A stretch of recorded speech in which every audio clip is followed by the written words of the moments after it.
एक लड़की करोड़ों में कमाने वाले पति को साथ छोड़कर एक वेटर के साथ भागने का प्लान बनाती है, अपने पति का कत्ल करवाती है और वहां पर 8 घंटा से ज्यादा बेहोश पड़ी रहती है पति के साथ में। जब लोग उसे वहां से लेके जाते हैं हॉस्पिटल, तो हॉस्पिटल में भी 2 घंटा तक बेहोश रहती है।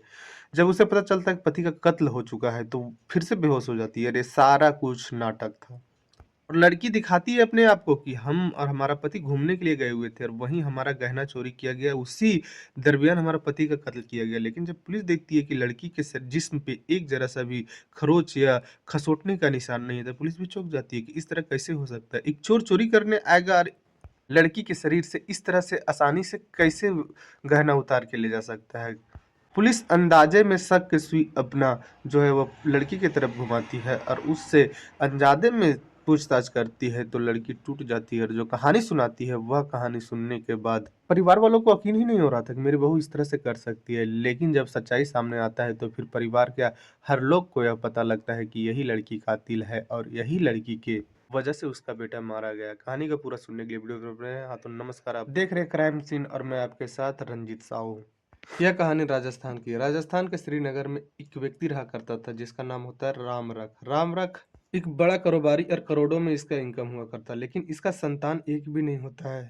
रामरख इसको लेकर काफी ज्यादा चिंतित होता है और कई हॉस्पिटल और कई देवी देवताओं को यह पूछता है, लेकिन इसके बावजूद भी इसका कोई संतान नहीं होता है। तो इसका एक सगा भाई होता है, बोलता है कि मेरा 3 बेटा है, तुम मेरा एक बेटा को गोद ले लो। उसके बाद रामरख काफी सोचता समझता है और कागजी लिखी पढ़ी के तहत उसका एक बेटा को गोद ले लेता है जिसका नाम आशीष होता है। आशीष को गोद लेने के बाद रामरख उस पर काफी ज्यादा ध्यान देता है और पढ़ाई लिखाई से लेके खेल कूद तक हर कुछ में उसका खुशी के हिसाब से किया करता था। और धीरे धीरे वह पढ़ने में भी काफी ज्यादा तेज होता है और इधर वक्त के हिसाब से वह पढ़ाई भी कर रहा था और एक प्राइवेट स्कूल में पढ़ाने भी जाता था।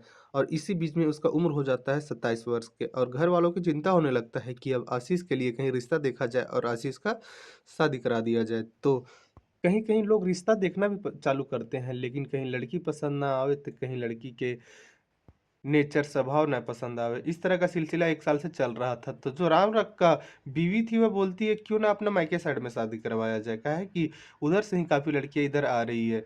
तो उसका पति बोलता है क्या दिक्कत है, हमें लड़की चाहिए और वह अच्छा स्वभाव का सुंदर दिखना चाहिए। उसके बाद उसकी जो पत्नी होती है वह बात फैलाती है, तो एक लड़की के बारे में पता चलता है जिसका नाम अंजलि होता है। अंजलि के 13 महीना पहले ही पिता का एक्सीडेंट में मौत हो चुका था। उसका भाई ही घर को चला रहे थे और उनका चाचा लोग जिम्मे लिए थे कि हम लोग मिलकर ही अंजलि का शादी करवाएंगे। जब इस घर से रिश्ता जाता है अंजलि के घर में, तो अंजलि के घर वालों चौंक जाते हैं कि इतना बड़ा घर से रिश्ता आया है, जबकि अंजलि के घर वालों इतना हैसियत वाला नहीं थे। इधर से अंजलि के घर वालों को भी पसंद हो जाता है लड़का और अंजलि को भी पसंद हो जाता है। इधर से आशीष के घर वालों को भी, दोनों तरफ से पसंदा पसंदी हो जाता है। उसके बाद एक डेट रखा जाता है शादी का, वह डेट था 30 अक्टूबर 2025 और इस डेट में अंजलि और आशीष का शादी हो जाता है। शादी होने के बाद अंजलि जो थी वह अपना ससुराल आ जाती है और 15 से 17 लोग के परिवार के बीच में रहने लगती है। ज्वाइंट फैमिली थे, सारे लोगों के बीच में रहते रहते या घुल मिल जाती है। और दिन आ जाता है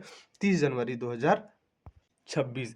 ऐसा था कि आशीष के घर वालों खाना खाने के बाद टहलने के लिए निकलते थे रात के वक्त, हर रोज का रूटीन था उसका।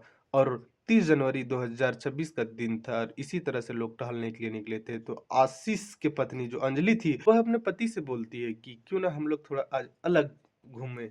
और जो आशीष था वह अपने परिवार वालों से बोलता है कि चल आज हम लोग थोड़ा अलग घूमते हैं, थोड़ा सा दूसरे जगह से आते हैं। उसके बाद ये लोग अलग हो जाते हैं और लॉन्ग ड्राइव पे भी जाते हैं और एक सुनसान जगह पर ये लोग चले जाते हैं। उसके बाद 5 से 6 लोग इन लोग को घेर लेते हैं। घेरने के बाद आशीष के सर पे रड से मारते हैं। आशीष बेहोश हो जाता है और लगातार आशीष को मारते हैं। और फिर अंजलि के बदन पे जितना भी गहना जेवर थे, 3-4 लाख का गहना जेवर थे, सारे छीनते हैं और वहां से भाग जाते हैं। यह घटना करीबन 10 बजे रात का है। उसके बाद उसके परिवार के लोग घर आ जाते हैं। इन लोग को जरा सा भी पता नहीं था कि इन लोग के साथ क्या हुआ है। और जब आशीष और अंजलि घर नहीं आते थे, इन लोग को चिंता होने लगता है। फोन लगाते हैं, फोन लगता नहीं है। फिर इन लोग ढूंढने के लिए निकलते हैं। तो 1-1.5 घंटा ढूंढने के बाद एक ही सुनसान जगह पे ये लोग बेहोशी के हालत में मिलते हैं रोड किनारे। और फिर गाड़ी बुलाया जाता है, गाड़ी पे ये लोग को लादा जाता है और हॉस्पिटल लेके जाया जाता है। तो वहाँ डॉक्टर जब दोनों का नब्ज़ टटोलती है तो आशीष को मृत घोषित कर देती है डॉक्टर और अंजलि को बेहोश बताती है। कुछ देर में अंजलि को होश आता है और जब डॉक्टर और उसके परिवार और पुलिस को भी खबर किया जाता है। पुलिस जब पूछताछ करती है अंजलि से तो अंजलि एक कहानी सुनाती है। बताती, साहब रात के वक्त में हम लोग घूमते-घूमते एक सुनसान जगह पे चल जाते हैं और वहाँ पे कुछ लोग घेर के हमारा गहना जेवर लूटने की कोशिश करते हैं। उसी बीच बचाव में हमारे पति आते हैं, उसको मार देते हैं लोग और हमारे से गहना जेवर लूट लेते हैं। पुलिस यह बयान नोट कर लेती है और जो भी चोर थे और कातिल थे उन लोग को पकड़ने के लिए पुलिस लग जाती है। काहे कि हर हाई प्रोफाइल मामला था, अमीर घर का यह बात था।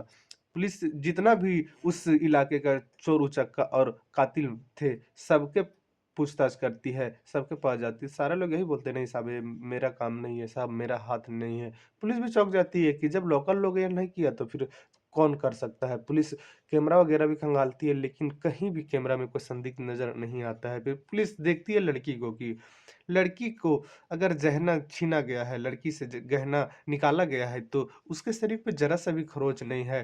कान का बाली खींचा गया है तो कान में खरोच आना चाहिए था, नाक में खरोच आना चाहिए था, गले में आना चाहिए था, लेकिन कहीं जरा सा भी खरोच नहीं है। उसके बाद पुलिस को कहीं न कहीं लड़की पर शक होता है और जब पुलिस लड़की से पूछने का मन बनाती है और पुलिस ऐसे ही लड़की से पूछ बैठती है, तो जो लड़की थी वो बयान बदल रही थी। पुलिस को लगता है कि कुछ तो छुपा रही है।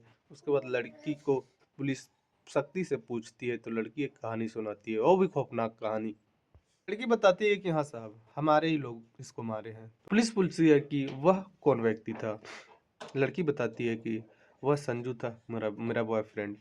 लड़की फिर बताती है कि 3 साल पहले हमारा और हमारा संजू का मुलाकात एक शादी में हुआ था, जहाँ की शादी में संजू वेटर बन के आया था और काफ़ी ज़्यादा सेवा-सत्कार करने के बाद अंजलि का उस पे दिल आ जाता है। अंजलि को बहुत ज़्यादा ध्यान रखा था उस दिन, चाय-पानी, खाना-पीना सब संजू हर वक़्त टाइम-टाइम से लाकर दिया करता है और उसी दिन मन बना लेती है कि संजू से हम प्यार करेंगे और दोनों नंबर एक्सचेंज करते हैं और दोनों घर में आकर आराम से बात करने लगते हैं।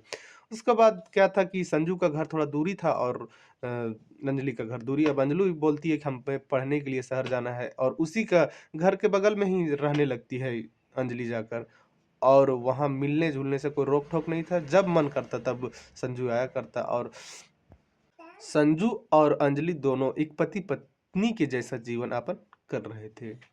और दोनों का विचार भी था शादी करने का। इसके परिवार वालों को यह भनक लगता है कि यह लड़की किसी से प्यार करती है, तो परिवार वालों दबाव बनाते हैं अंजलि पर, लेकिन अंजलि मानने के लिए तैयार नहीं थी। इसी बीच में उसका पति का एक्सीडेंट हो जाता है और उसका मौत हो जाता है। फिर लोग शादी के लिए अंजलि के सोचने लगते हैं, लेकिन कहीं से रिश्ता मिल नहीं पा रहा था अच्छा वाला और जब आशीष का रिश्ता जाता है, तो ये लोग हाँ कर देते हैं और आशीष से अंजलि का शादी करवाया जाता है। पुलिस फिर संजू को पकड़ती है और उससे भी पूछताछ करती है। सेम बयान देते हैं और ये इसका चार्जशीट तैयार होता है और यह मामला कोर्ट भेजा जाएगा। कोर्ट इन लोगों को क्या सज़ा देगी। लेकिन अंजलि के घर वालों का कहना है कि जो अंजलि है उसको फांसी दिया जाए, इसलिए कि यह जो काम की है वह उसका जो सज़ा है उसका फांसी होना चाहिए, ये फांसी का हकदार है। लेकिन अंजलि के परिवार वालों जानते थे कि अंजलि जो है वह एक संजू नाम के लड़का से प्यार करती है। लेकिन यह सब का जानते हुए भी आशीष से शादी करवा देती है। अंजलि से ज़रा सा भी पूछताछ नहीं किया जाता है कि क्या तुम आशीष के पास जीवन यापन कर सकोगी? शायद उसके परिवार वालों यह बात पूछ बैठते और अंजलि तैयार नहीं होती और नहीं वहाँ करते शादी तो अभी आशीष बच जाता।